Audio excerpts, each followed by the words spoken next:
everyone, it's Emily Fox. Today's video is going to be another video of me reacting to your unpopular bookish opinions. To be honest, I feel like sometimes they're not necessarily the most unpopular ones, or at least on this channel, but I feel like it's an easy way to have a discussion about books or topics that are really important. So, quite frankly, I'm not in a good mood right now.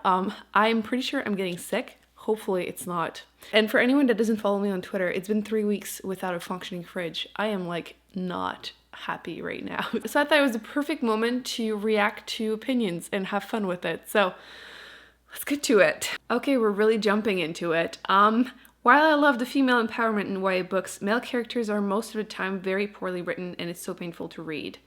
I don't disagree. The YA category is almost too female dominated, and my opinion is, why do you think? Is it because more female authors write YA books, or is it because their books are always categorized as YA even though they're not? And the opposite, male authors tend to have their books categorized as adult even though they should be YA, like The Black Prism. There's no way this is not a YA book to me. So yeah, I think that's the actual thing. My opinion. Obviously, you can agree or disagree. So I don't think YA is too female dominated. I just feel like authors are categorized that way and they shouldn't. A lot of you are actually saying that they wish there was more friendship, books about friendships, less pairing, which I completely agree. I don't know if it's unpopular. Actually, you know, I feel like I tend to think that my opinions are not unpopular, but like, I don't hate romance. I know I always say that, but like, I just feel like it's always too forced, like you all seem to also think.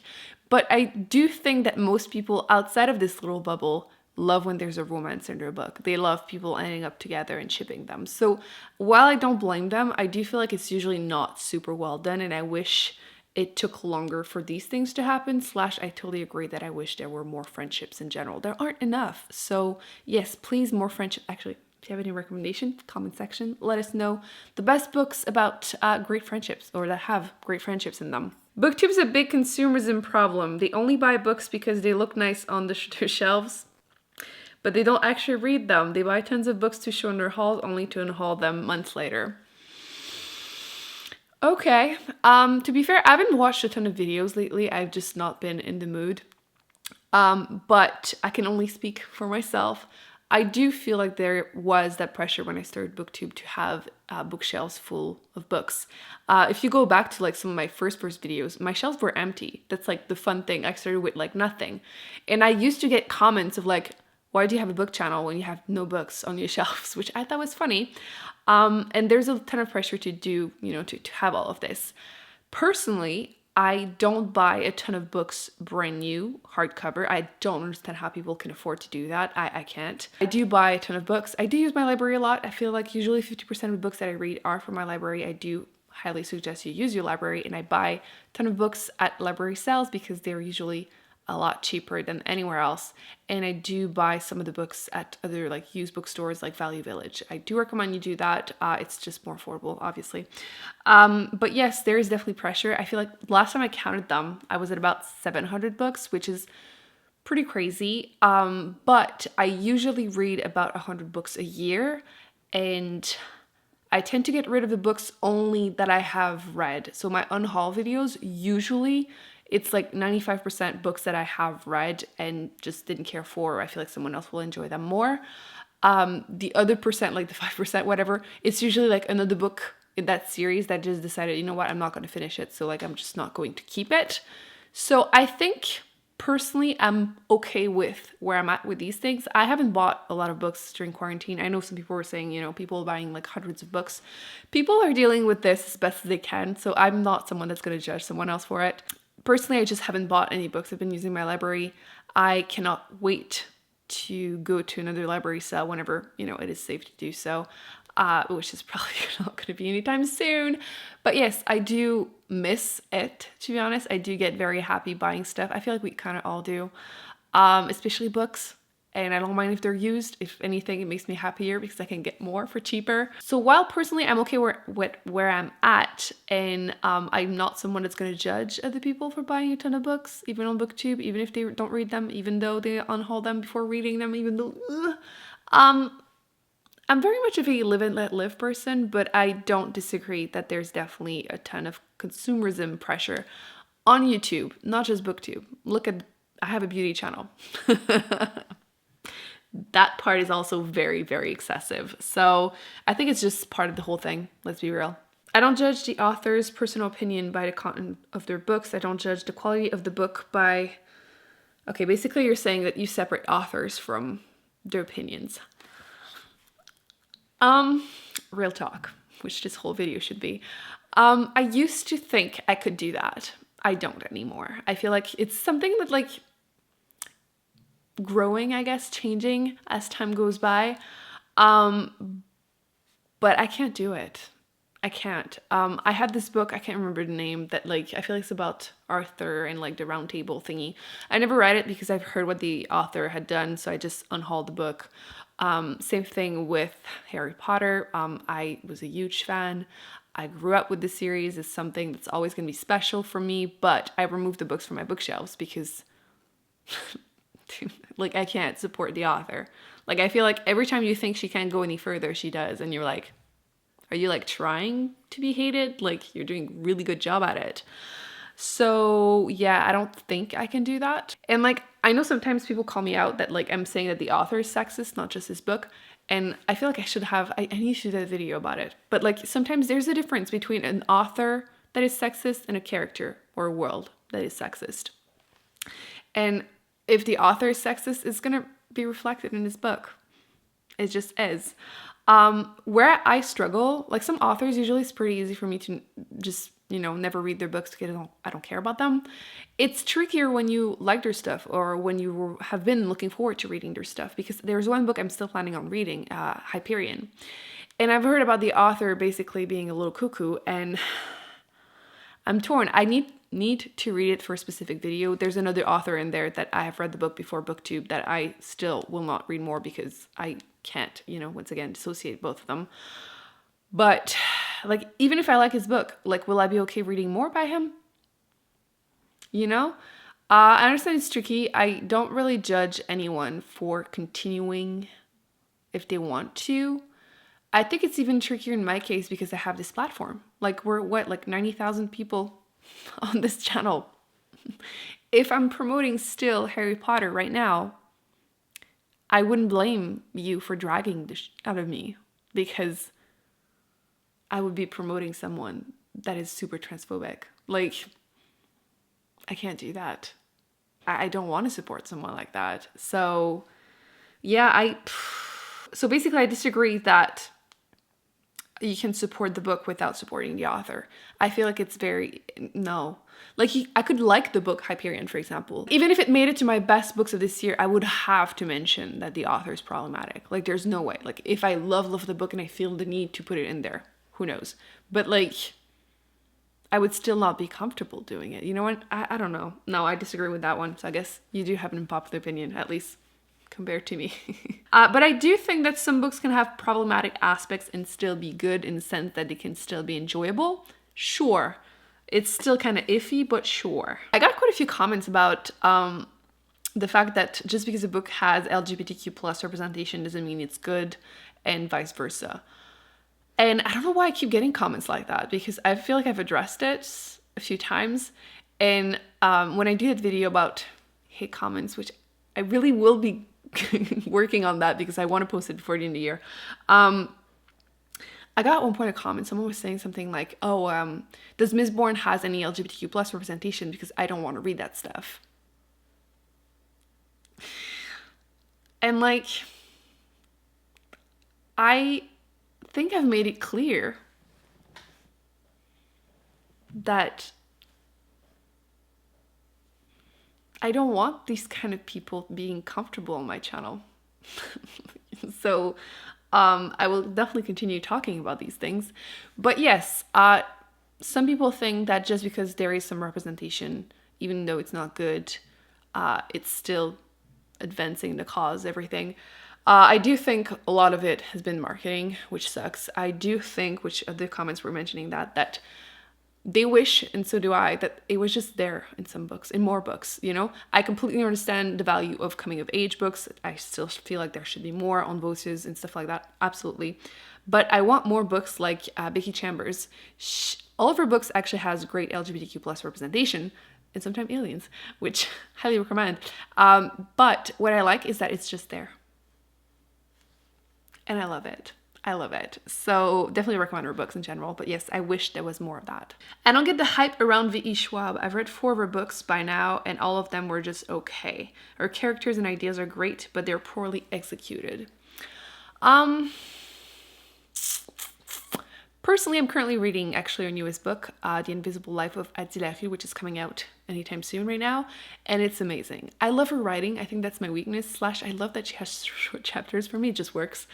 And her writing in that book is just beautiful. It's closer to like literally fiction than her other stuff, and it's definitely adult. I feel like some of her other books were still adult, but like this one feels very adult. So yeah, personally, I love her writing in general. I do feel like the characters in Shade of Magics, for example, it was the weakness, especially the last book. But yeah, I mean, okay, you think she's overhyped, that's fine. I don't know if it's popular opinion. Probably an unpopular opinion. I'll give you that one. And actually, someone else said that they think, oh, really? Really?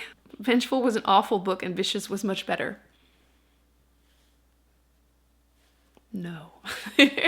Vengeful is my favorite book by her until the one I'm currently reading, so I disagree. But I don't know which one of us has the unpopular opinion. Please comment in the comment section, because I loved Vengeful a lot more than Vicious. Same person. I've never read the Harry Potter series. I don't see why it's pushed as in all big readers as something that you have to read, blah, blah. Well, the good news is that less and less people will be pushing it from now on because of the stuff I mentioned. You will not hear me mention it, sadly, ever again. Sadly, just because, again, I grew up attached to the series. I'm so mad about the whole thing. It's just so... I don't get it. I don't get people. Not every character has to be likable. I know. I so agree. I do like wholesome characters. I do like when I can like them, but I don't understand why people hate unlikable characters so much. So often you'll see reviews and people are like, oh, I didn't like that character. It's like, yeah, you're not supposed to. That's part of the fun. And often they grow too. Like they'll grow more likable. Anyway, genre shaming should be stopped, period. Same as reading hate to people for liking or disliking a book. Yeah, I mean, I'm assuming like people that read like romance and stuff like that, people will say like trash reading. But like when I say I'm trash for a book, like there aren't a lot of romance that I like, but like the Winter's Curse series, whatever, I can fully admit that it's not, you know, best literature. You know what? No. Like it's romance and I'm trash for that book, whatever, but like I don't get people judging people for that stuff. But again, live and let live. They're enjoying it. Why would I care? They're not harming anyone by liking romance.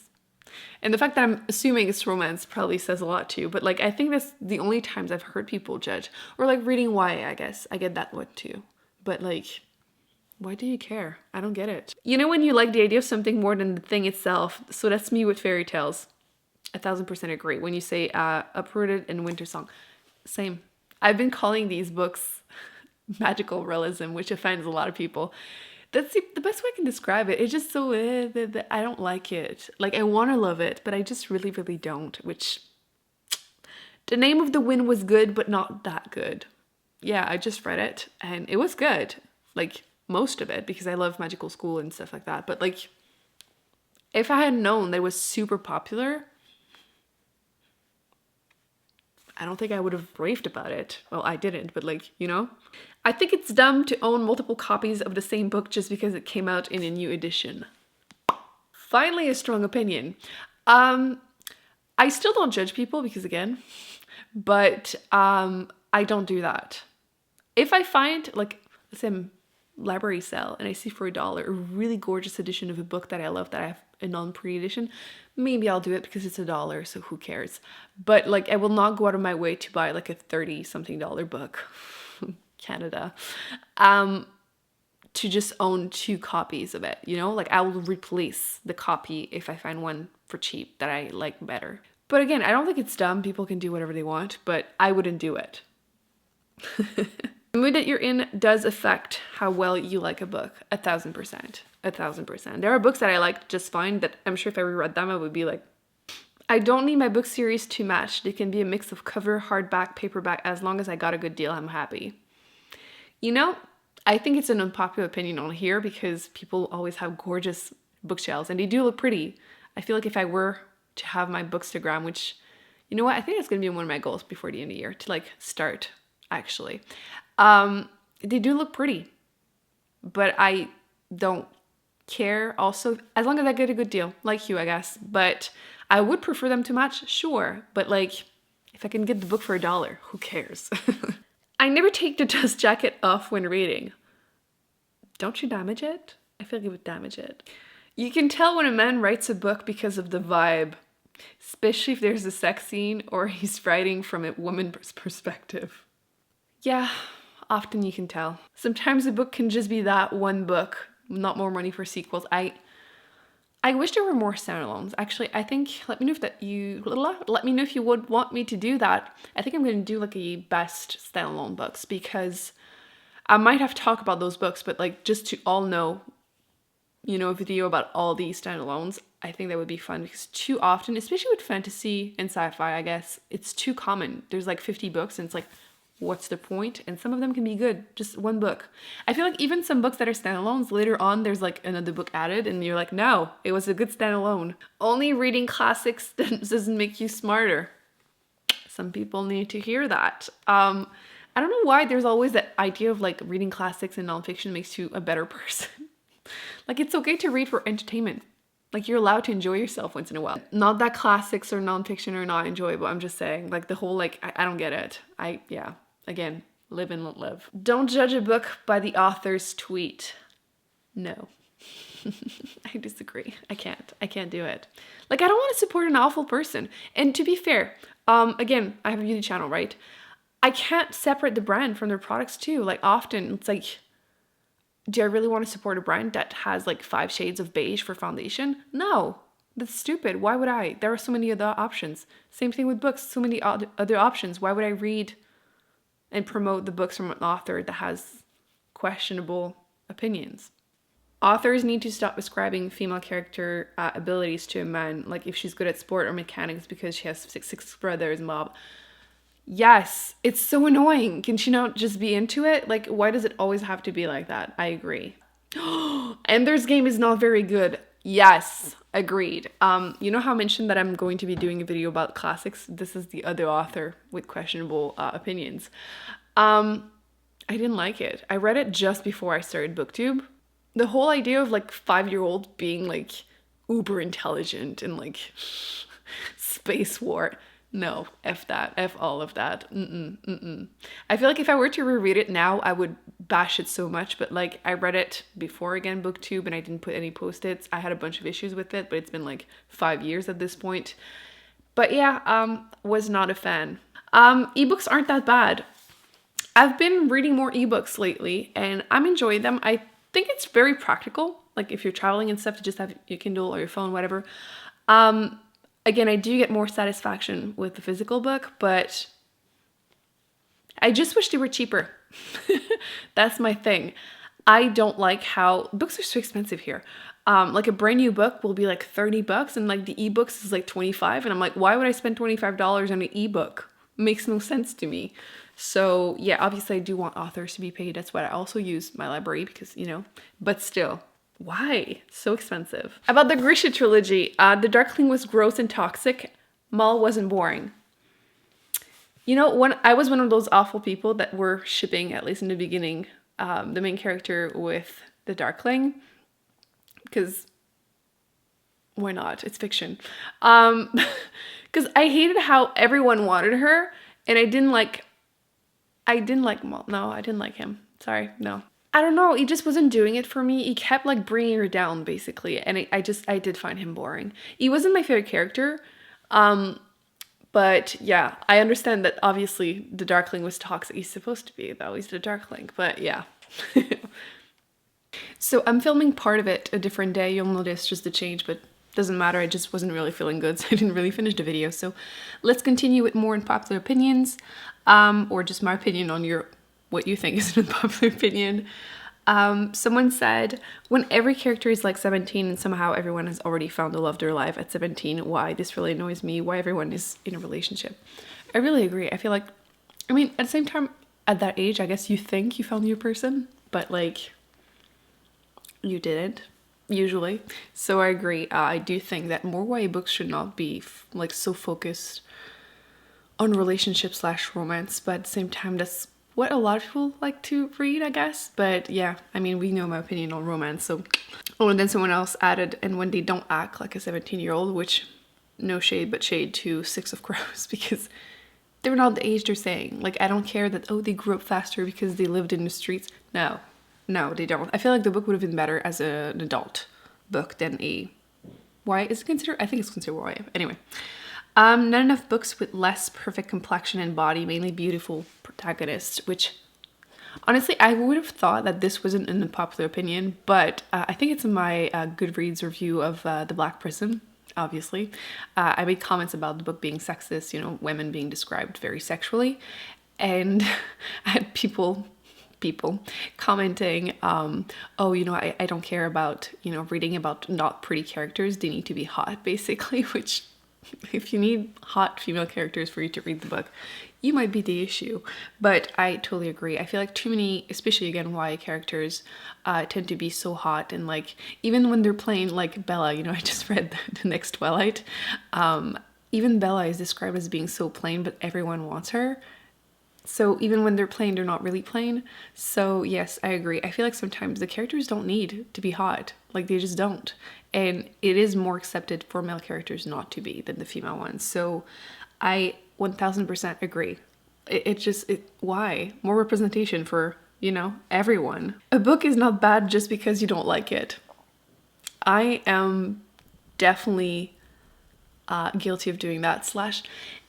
Yes and no. I feel like sometimes I'll say that, like, you know, certain book is not meant to be great literature. Like the Selection trilogy, I read it very fast when I had the flu. I've been like joking around that that's the reason I read it, but really I was bored, so I read it because it's addicting. You can't put it down.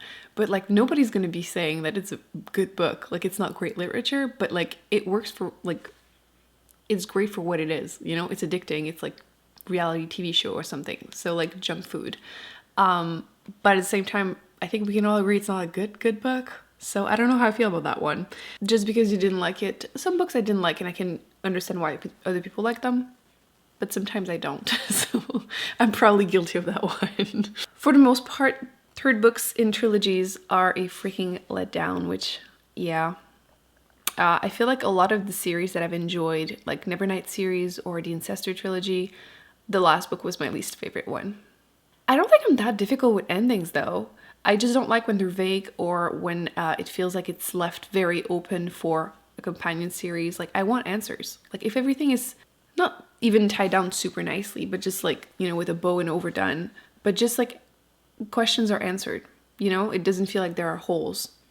Yes, I do feel like endings in general tend to be unsatisfying lately. People are really shading booktubers for buying a ton of books and not reading. I think it's okay to be in a slump. I do think people don't realize how difficult it can be to keep up with coming out with interesting content constantly. Because in the beginning of my journey on Booktube, a lot of people were talking about me not doing enough favorites, like favorite fantasy, favorite this. And I'm doing more now, but it's because at this point I've read 400 books.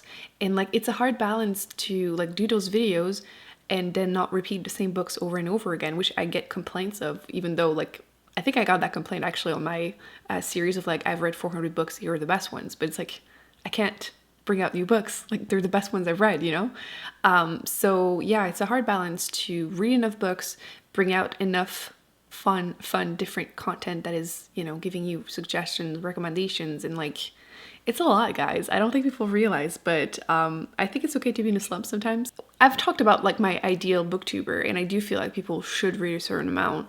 Like, that's the pressure I put on myself, by the way, not on anybody else. But like, I do feel like I have to read a certain amount of books to be able to stay interesting and relevant. So yeah, when no one freaking dies. Yeah, I had that issue with a popular series that I will not name just because it would be a spoiler. But it makes no sense sometimes in those fantasy books when like epic battles happen, nobody dies.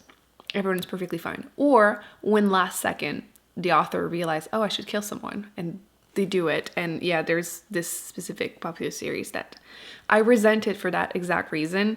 Yeah, I will not say anything else, but yes, I was very, very annoyed by that one.